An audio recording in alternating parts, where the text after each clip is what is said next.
Well, today, a pop queen leads in Grammy nominations. Hold up, they don't love you like I love you. Slow down, they don't love you like I love you. Back up, they don't love you like I love you.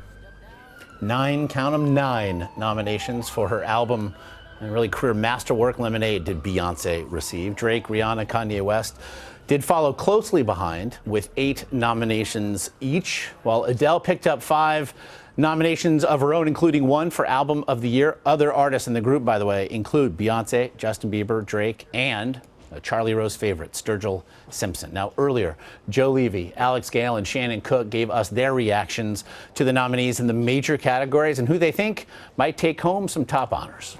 I'd like to see Beyonce take Album of the Year, but I think it's going to go to Adele. Alex, it seems something of the cultural zeitgeist versus the broad appeal here, Beyonce versus Adele. What do you make of it? Absolutely. I mean, if you look at Adele is such a safe, sort of traditional Grammy artist, honestly. So I think she is the one to beat. Her album sold something like 8 million in the States. Hello dominated the charts. Then you have Beyonce, who in some ways does capture the zeitgeist. I do wonder with Trump's election, actually, if you'll see Beyonce get more votes than she would otherwise. It was a politically, very conscious and upfront album. In some ways, might polarize a small, subset of the Grammy voters. Like, there's a lot of older people. There's a lot of country voters. No offense to country voters, but it's possible that they were not as on board. They weren't in formation. It's possible.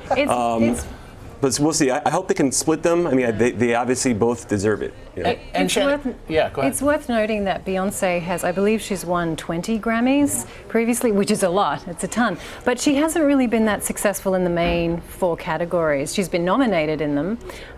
So I mean, it would be refreshing to see her to take some of those. Adele, of course, is a Grammys darling and swept the Grammys in 2012. So I don't know. Maybe it's Beyonce's turn, but perhaps a tough road. Her album, I would say her album is a step up, an evolution for her. She's already been such an amazing artist, so it would be nice for them to reward that.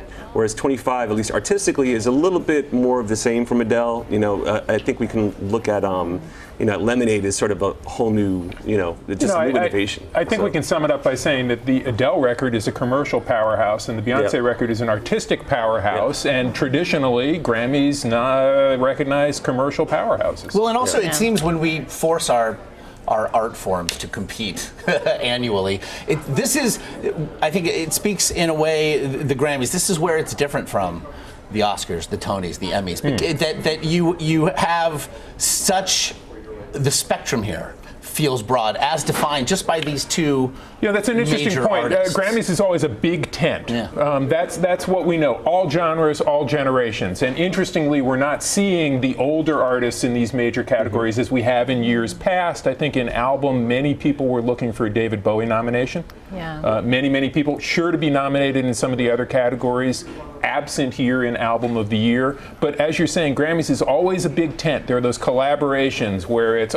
here's a classical pianist and here's Metallica. You 2 guys shake hands and see who wins. And that's a Grammy moment, as they call it.